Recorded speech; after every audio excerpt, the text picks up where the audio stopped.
Baik penonton, adakah anda telah membuat semakan terhadap berita yang anda terima di media sosial sebelum dikongsikan kepada saudara dan rakan anda? Ingat, menyebarkan berita palsu boleh dikenakan tindakan undang-undang. Fikir dan semak terlebih dahulu sebelum dikongsikan. Assalamualaikum, salam sejahtera dan salam Malaysia Madani. Anda sedang menyaksikan Pastikan Sahih, edisi Selasa 11 Julai 2023 bersama saya Nadir Nordin. Kita mulakan dengan segmen Sahih.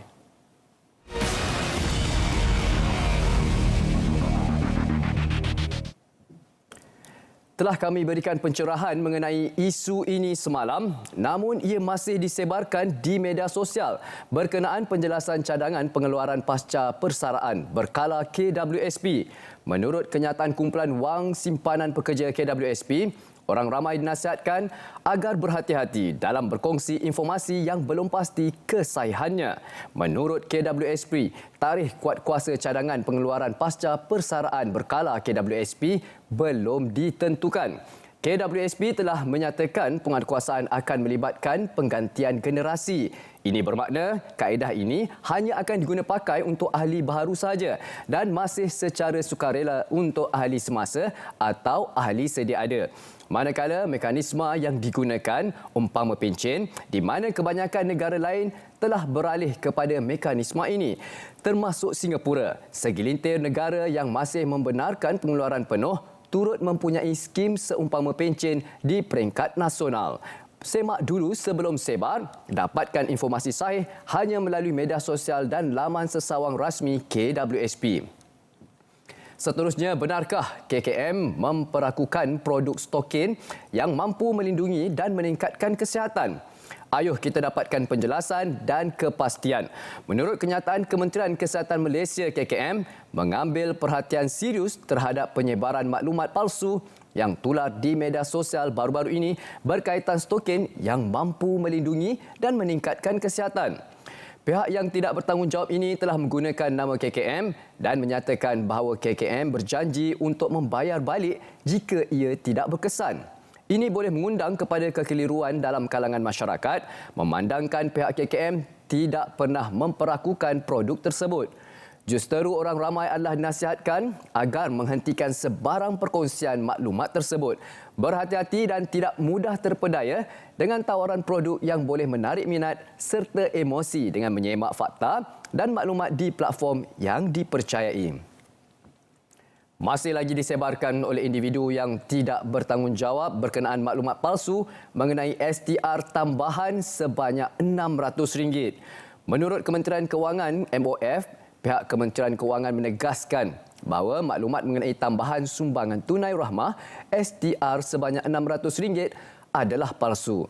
Berhati-hati dan jangan mudah terpedaya dengan berita sebegini di Telegram. STR Fasa 3 telah disalurkan pada 26 Jun 2023 bagi memastikan program STR 3 ini disasarkan kepada mereka yang layak. Tempoh permohonan rayuan juga akan dibuka mulai 3 hingga 31 Julai 2023. Pemohon boleh mengemukakan dokumen berkaitan untuk semakan semula oleh Lembaga Hasil Dalam Negeri Malaysia LHDNM. Sila layari pautan bantuantunai.hasil.gov.my untuk maklumat lanjut. Semua aktiviti di media sosial dipantau oleh pihak kerajaan. Jangan cepat melatah, semak terlebih dahulu kesahihan sesuatu berita. Tular di media sosial berkenaan mesej kononnya terdapat peraturan komunikasi baharu oleh pihak kerajaan yang akan merekodkan semua panggilan dan memantau semua rangkaian media sosial dan forum. Antara kandungan mesej yang tular tersebut adalah semua panggilan dirakam, WhatsApp dipantau, Twitter dipantau, Facebook juga dipantau. Jangan meminta. Dari hasil penelitian dan semakan yang dibuat, pihak MCMC mendapati bahawa mesej yang tular tersebut adalah tidak benar. Mesej tersebut didapati telah mula tular pada tahun 2017 di beberapa negara seperti Ghana, UAE, India dan juga Singapura. Ia disahkan oleh beberapa laman termasuk laman semak fakta di India dan Akhbar International Business Time India, The Independent Singapore, Mesej tersebut dapati diubah sedikit dari semasa ke semasa, namun kandungan mesej masih sama. Berkaitan dengan isu yang sama, pihak kerajaan pada tahun 2015, 2017 dan 2019 melalui pihak Polis Juraja Malaysia PDRM, Kementerian Dalam Negeri KDN serta Kementerian Komunikasi dan Digital KKD juga telah menafikan perkara seumpamanya. Sila rujuk pautan berikut untuk maklumat lebih lanjut. Ini pula mesej kononnya menerima bantuan e-dompet berjumlah RM500 adalah tidak benar. Amboi, jauh sangat tersasar tu. Menurut kenyataan Kementerian Kewangan MOF, memohon agar orang ramai sentiasa berhati-hati dengan berita palsu. Tuntutan kredit e-belia rahmah adalah sebanyak RM200 kepada golongan belia berumur 18 hingga 20 tahun dengan melalui 3 penyedia perkhidmatan e-dompet iaitu Boost, Settle dan Touch and Go e-wallet. Waspada seterusnya terhadap aplikasi hasad ping WhatsApp. Ya, ramai adik-adik ataupun akak-akak yang berminat dengan ping WhatsApp kerana warnanya. Tapi perlu anda tahu, aplikasi berkenaan kononnya menawarkan ciri keselamatan serta privasi yang lebih baik. Antara muka yang boleh diubah suai serta keupayaan untuk menghantar fail lebih besar berbanding aplikasi WhatsApp yang biasa digunakan. Bagaimanapun, selepas pemasangan aplikasi hasad ini, boleh mengakses pelbagai item dalam telefon pintar pengguna seperti gambar, SMS dan senarai kenalan yang boleh membawa kepada risiko keselamatan yang serius. Pihak MCMC menasihatkan pengguna untuk tidak memuat turun dan memasang aplikasi ping WhatsApp tersebut dan segera membuang aplikasi berkenaan sekiranya ia telah dipasang dalam telefon pintar mereka. MCMC mengesyorkan pengguna untuk hanya memuat turun aplikasi mudah alih daripada gedung aplikasi rasmi seperti Apple App Store, Google Play Store dan Huawei App Gallery. Pengguna juga diminta untuk tidak menyebar luaskan sebarang pautan yang mencurigakan. Para pengguna adalah disarankan untuk kekal berwaspada dan melaporkan sebarang aktiviti mencurigakan berkaitan dengan ping WhatsApp melalui portal aduan MCMC di pautan aduan.mcmc.gov.my atau talian hotline aduan di 1800 188 030. Jangan percaya dan terpedaya dengan dakwaan MyKid dimansuhkan. Dengar dahulu pencerahannya. Pihak JPN ingin merujuk isu yang sedang tular di aplikasi WhatsApp dan media sosial ketika ini mengenai dakwaan MyKid dimansuhkan. Pihak JPN ingin menjelaskan perkara tersebut adalah tidak benar sama sekali. MyKid bukan dimansuhkan tetapi hanya mengalami kelewatan dalam proses pengeluarannya susulan masalah bekalan chip global. JPN sedang sedaya upaya mengatasi masalah ini. Ibu bapa atau penjaga dinasihatkan untuk menggunakan sijil kelahiran yang dikeluarkan oleh JPN bagi sebarang urusan. Agensi kerajaan dan juga swasta juga diingatkan untuk menerima sijil kelahiran sebagai satu dokumen sah untuk sebarang urusan berkaitan. Kini kita ikuti kenyataan media pengarah Jabatan Siasatan Jenayah Komersil berkenaan penipuan bisnes email kompromis. Pihak PDRM melalui KSJK menerima satu laporan berkaitan kes penipuan ini. Berdasarkan siasatan sejak Januari 2023, syarikat mangsa yang berpangkalan di Malaysia telah berurusan dengan sebuah syarikat di luar negara untuk mendapatkan bekalan gas LPG dan mengarahkan syarikat mangsa membuat pembayaran ke akaun baharu. Hanya menyedari telah ditipu setelah syarikat sebenar memaklumkan mereka masih belum menerima bayaran. Pihak PDRM dan Bank Negara Malaysia serta institusi kewangan terlibat telah menjejak wang yang dipindahkan dan berjaya menyekat sejumlah RM28,336,636.68 dari dipindahkan ke akaun bank di luar negara. Kes masih dalam siasatan di bawah Seksyen 420 Kanun Keseksaan. Beralih pula kenyataan media Ketua Polis Daerah Barat Daya Pulau Pinang mengenai artikel tular individu memukul anjing. Hasil siasatan awal mendapati kejadian berlaku di Kampung Teluk Tempoyak, Batu Maung, Pulau Pinang pada 8 Julai 2023. Menurut saksi, suspek adalah 2 orang lelaki tempatan yang tinggal berdekatan tempat kejadian sedang menyerang seekor anjing yang terjatuh ke dalam longkang. Saksi bertindak merakam perbuatan suspek dan menghantar kepada rakannya yang tinggal di Petaling Jaya sebelum menyebarkannya di Twitter. Usaha mengesan suspek masih diteruskan dan satu kertas siasatan telah dibuka dan kes disiasat di bawah Seksyen 29-1 Akta Kebajikan Haiwan 2015 dan Seksyen 233 AKMM. Pihak polis akan mengambil tindakan tegas terhadap individu yang mendera atau memukul haiwan tanpa alasan. Dan orang ramai diingatkan agar tidak menularkan lagi video berkenaan. Kita akhiri untuk segmen kita yang pertama dengan kenyataan media Jabatan Siasatan Jenayah berkenaan siasatan terhadap Presiden PAS Yang Berhormat Tan Sri Abdul Hadi Awang berhubung kenyataan yang menyentuh sensitiviti perkauman.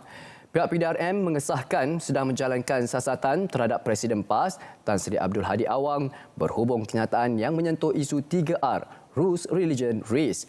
Timbalan Pengarah Jabatan Siasatan Jenayah Bukit Aman, Datuk G. Suresh Kumar, Polis Jururatja Malaysia PDRM dalam satu kenyataan berkata, siasatan dilakukan bawah Seksyen 4-1 Akta Hasutan 1948 dan Seksyen 233 Akta Komunikasi dan Multimedia 1998. Ini berikutan dakwaan Tan Sri yang mendakwa DAP mahu mengekalkan pengertian Islam dalam Perlembagaan Persekutuan berdasarkan tafsiran penjajah yang menjunjung liberalisme dan kebebasan yang diamalkan negara barat. Susulan itu, unit siasatan jenayah terkelas bahagian D5 Jabatan Siasatan Jenayah Bukit Aman kini memulakan siasatan terhadap Tan Sri Abdul Hadi Awang berhubung isu berkenaan. Turut meminta orang ramai agar tidak membuat sebarang spekulasi yang boleh mengganggu proses tersebut. Tindakan tegas akan diambil terhadap mana-mana pihak yang bertindak menggugat ketenteraman awam dan keselamatan negara. Hentikan spekulasi, hapuskan berita yang tidak pasti. Tak pasti, jangan kongsi. Pastikan saya berehat seketika. Kembali selepas ini dengan segmen semasa.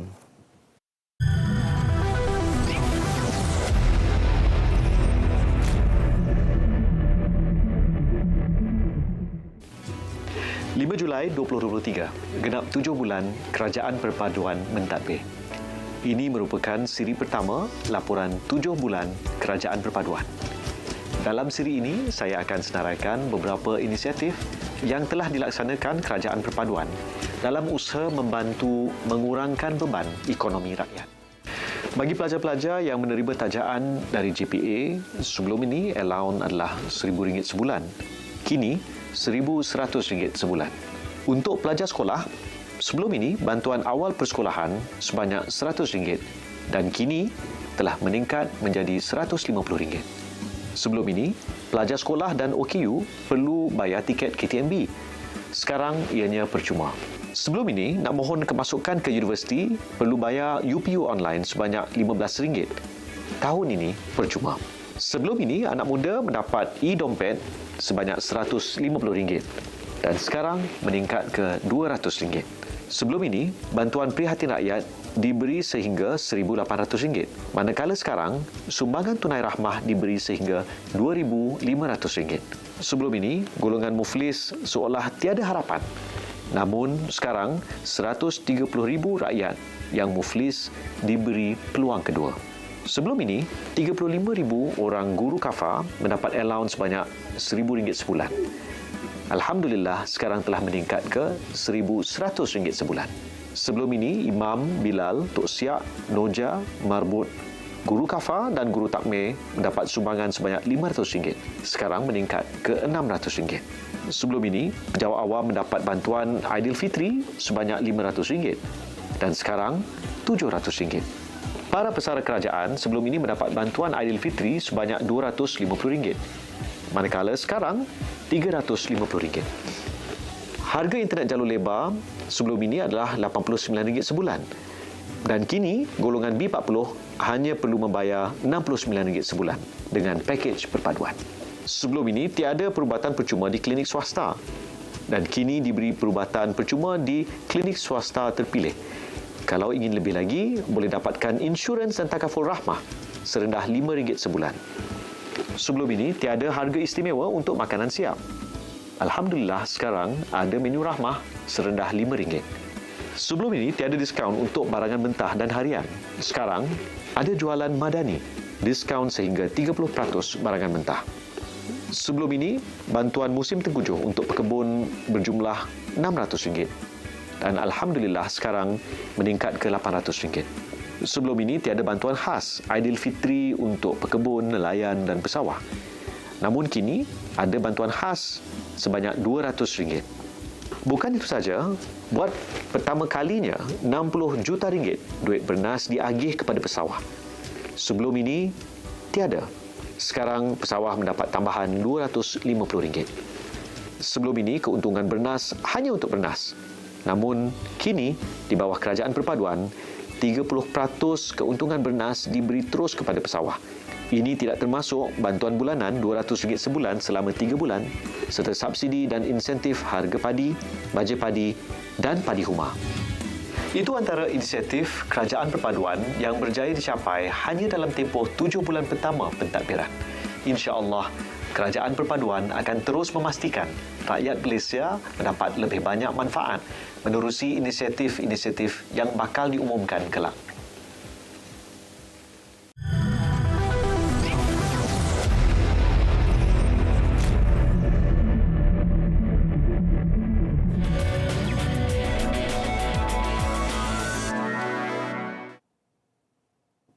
Terima kasih kerana masih lagi setia bersama kami dalam Pastikan Sahih. Ini adalah segmen semasa. Yang Amat Berhormat Perdana Menteri Datuk Seri Anwar Ibrahim meluahkan rasa terharu beliau ketika menghadiri siri syarahan kehormat Madani mengenai Syekh Dr. Yusof Al-Qaradawi di seri perdana. Ini kerana kehadiran anak almarhum Syekh Dr. Yusof Al-Qaradawi iaitu Dr. Muhammad Yusof Al-Qaradawi dan Abdul Rahman Al-Qaradawi yang sudi berkongsi mengenai biografi dan perjuangan ulama terunggul itu. Pada majlis itu, Yang Amat Berhormat Perdana Menteri turut menerima ensiklopedia himpunan-himpunan yang lengkap bagi Al-Imam Yusof Al-Qaradawi daripada Muhammad.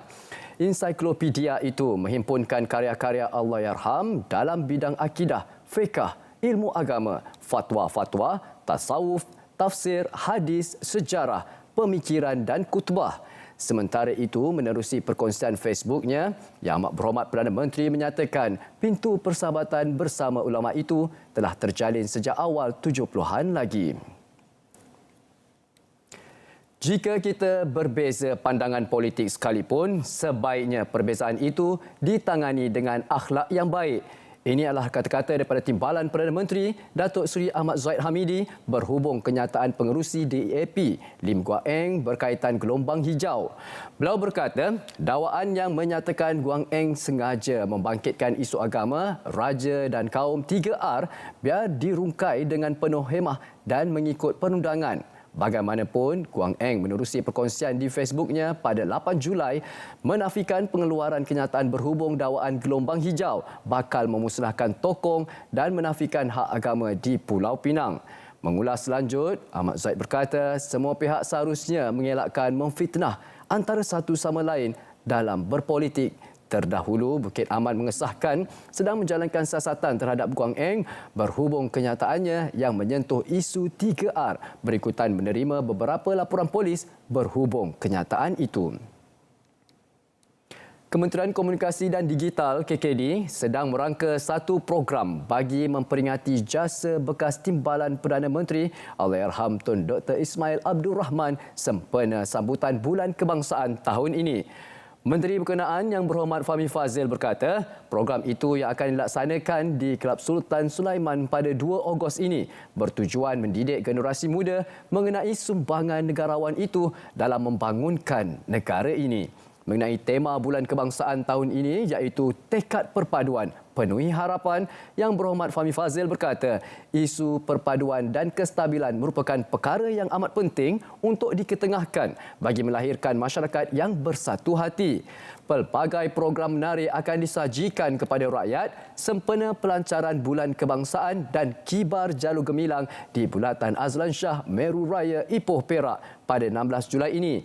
Diikuti sambutan Hari Kebangsaan pada 31 Ogos di Dataran Putrajaya, manakala sambutan Hari Malaysia pada 16 September berlangsung di Kuching, Sarawak. Selain itu, antara program yang akan dilaksanakan ialah Forum Perdana Ehwal Islam, 6,600 langkah perpaduan, Majlis Pelancaran Bulan Kebangsaan dan Kibar Jalur Gemilang 2023 dan pelepasan konvoi Kembara Merdeka Jalur Gemilang KMJG 2023. Tiada kompromi terhadap mana-mana pihak yang terlibat dalam aktiviti penjualan dadah sintetik melalui laman sesawang gelap. Tegas Menteri Komunikasi dan Digital KKD, Fahmi Fadzil, ini termasuk aplikasi Telegram dan WhatsApp seperti yang didedahkan oleh Ketua Pengarah Agensi Anti Dadah Kebangsaan AADK mengenai dadah berkenaan kini dijual pada harga serendah RM18 menerusi platform dalam talian. Menurut beliau, satu mesyuarat telah diadakan bersama AADK bagi membincangkan langkah dan mekanisme penting bagi membanteras kegiatan berkenaan. Terdahulu pada sidang media selepas mesyuarat Jawatankuasa Kabinet membanteras gejala dadah JKMD bilangan 1 tahun 2023, Suteko juga berkata bekalan dadah sintetik seperti pil kuda, syabu, ekstasi dan yang dijual menerusi platform dalam talian itu dihantar kepada pelanggan melalui perkhidmatan kiriman cepat atau orang persendirian.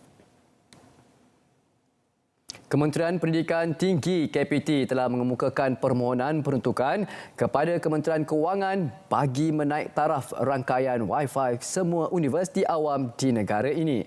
Menterinya Datuk Seri Muhammad Khalid Nordin berkata, sehingga kini masih ada beberapa universiti yang berdepan masalah capaian internet. Beliau berkata pihaknya kini sedang berusaha dan yakin dapat menangani perkara itu secepat mungkin demi kepentingan penuntut. Terdahulu, dalam ucapannya, beliau menegaskan KPKT berhasrat untuk memperkasa kolej komuniti sebagai tempat bagi anggota masyarakat menimba ilmu dan kemahiran bagi meningkatkan pencapaian ekonomi. Kerajaan menyerahkan sepenuhnya kepada pihak polis untuk menyiasat atau mengambil tindakan ke atas pihak yang membuat kenyataan yang menyentuh isu kaum, agama dan raja 3R. Bagaimanapun, Kementerian Komunikasi dan Digital meneruti Suruhanjaya Komunikasi dan Multimedia MCMC akan terus memantau unsur 3R terutama di platform media sosial. Menterinya yang berhormat Fahmi Fadzil berkata pihaknya juga bekerjasama dengan syarikat platform media sosial bagi memantau situasi semasa terutama menjelang pilihan raya umum Dewan Undangan Negeri ke-15 PRU DUN ke-15. Baru-baru ini pihaknya telah mengadakan pertemuan dengan pengendali laman sosial, Telegram dan Meta dan keduanya mengambil maklum mengenai skop perundangan berkenaan penyebaran maklumat berunsur 3R. Menteri Komunikasi dan Digital juga Fahmi Fadzil meminta Pertubuhan Berita Nasional Malaysia bernama menyegerakan sumbangan kepada keluarga bekas wartawan dan pemenang Anugerah Kajai Wan Nur Hayati Wan Alias menerusi tabung kasih Eid Hawana 2023. Menzahirkan perasaan pilu atas pemergian Allahyarhamah Wan Nur Hayati atau lebih dikenali sebagai wanita yang meninggal dunia. Yang berhormat Fahmi Fadzil berkata, ini kerana isu kebajikan dalam kalangan pengamal media merupakan keutamaannya. Terdahulu, Wan Nur Hayati 44 dilaporkan meninggal dunia di Hospital Serdang pada kira-kira 6.10 petang Isnin akibat kegagalan jantung setelah bergelut dengan penyakit radang paru-paru. Tabung kasih Eid Hawana merupakan inisiatif Kementerian Komunikasi dan Digital dan dilaksanakan menerusi Pertubuhan Berita Nasional Malaysia bernama sebagai usaha berterusan membantu komuniti media yang berdepan dengan kesukaran dan cabaran hidup. Baik penonton, pastikan saya berehat sekali lagi kembali selepas ini di minit-minit yang terakhir untuk segmen notifikasi. Jangan ke mana-mana.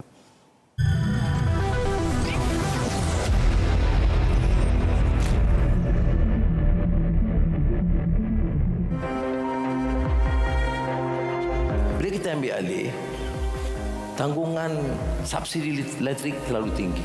Apa yang kita lakukan? Untuk rakyat, M40, B40 kita tak sentuh. Terus subsidi. Tetapi untuk golongan kaya, T20, maknanya teratas, dia bayar kos. Jadi saya kira fair. Jadi dengan itu kita jimatkan 10 bilion daripada subsidi. Kita subsidi 30 bilion. Tak ada kerajaan boleh tanggung macam kita tanggung.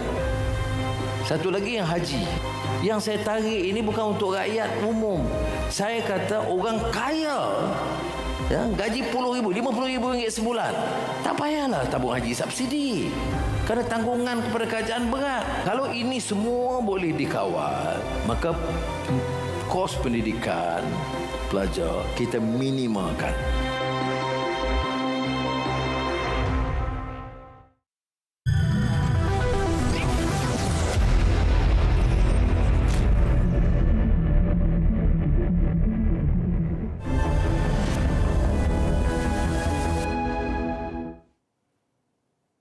Baik, di minit-minit yang terakhir kami bawakan segmen notifikasi untuk makluman anda semua. Ayuh kita ikuti apakah hebahan yang kami bawakan pada hari ini.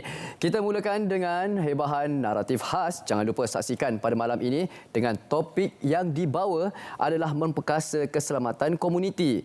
Ya, bersama dua orang tamu yang diurai pada malam ini 9 malam Selasa 11 Julai 2023 di saluran TV1, siaran serentak di saluran berita RTM, MyTV saluran 123, juga anda boleh saksikan melalui aplikasi RTM Klik dan Facebook Live berita RTM untuk berinteraksi. Tidak dilupakan untuk ikuti ya TikTok berita RTM. Dan kita teruskan untuk keesokan harinya, kita ada naratif khas kerangka kerjaya penggiat gig ya, bersama dengan Datuk Seri Insinyur Zaini Ujang, Ketua Setiausaha Kementerian Sumber Manusia. Pada 12 Julai 2023, Rabu 9 malam, salurannya sama seperti yang tertera yang telah pun saya nyatakan sebentar tadi. Ini pula kita teruskan dengan surah Luqman ayat 12 hingga 19 pada 11 Julai 2023, Selasa 6 petang. Anda boleh saksikan di saluran TV1, di Facebook dan juga di saluran YouTube TV JAKIM. Ini pula adalah Majlis Pelancaran Bulan Kebangsaan dan Kibar Jalur Gemilang 2023 pada 16 Julai 2023 Ahad 9.30 pagi bertempat di mana? Bulatan Sultan Azlan Shah Meru Raya Ipoh Perak. Juga kami bawakan secara langsungnya. Jangan lepaskan peluang untuk saksikan di saluran TV1, siaran serentak di saluran berita RTM, MyTV saluran 123, aplikasi RTM Klik, juga melalui laman sawang rtmklik.rtm.gov.my. Ini yang kami war-warkan dalam segmen semasa 6,600 langkah perpaduan sempena pelancaran Bulan Kebangsaan dan Kibar Jalur Gemilang 2023 pada 16 Julai 2023 Ahad 6.30 pagi bertempat di Bulatan Sultan Azlan Shah Meru Raya Ipoh Perak. Ayuh sama-sama kita ikuti Fun Run 5 km dan ini pula kita bawakan Bintang Patriotik Madani 16 Julai 2023 Ahad 2 petang. Bertempat di tempat yang sama, Bulatan Sultan Azlan Shah Meru Raya Ipoh Perak. Hadiah yang bakal anda bawa pulang, juara RM700 dan juga ada hadiah untuk persembahan terbaik RM100. Hentikan spekulasi, hapuskan berita yang tidak pasti, tak pasti jangan kongsi. Pastikan sahih edisi Selasa 11 Julai 2023 sampai di sini saja. InsyaAllah anda akan bersama dengan rakan tugas yang lain pada hari esok Rabu. Jangan lupa pastikan sahih 2.30 petang di saluran TV1 dan juga siaran serentak di saluran berita RTM. Malaysia Madani, tekad perpaduan, penuhi harapan. Assalamualaikum dan salam sejahtera.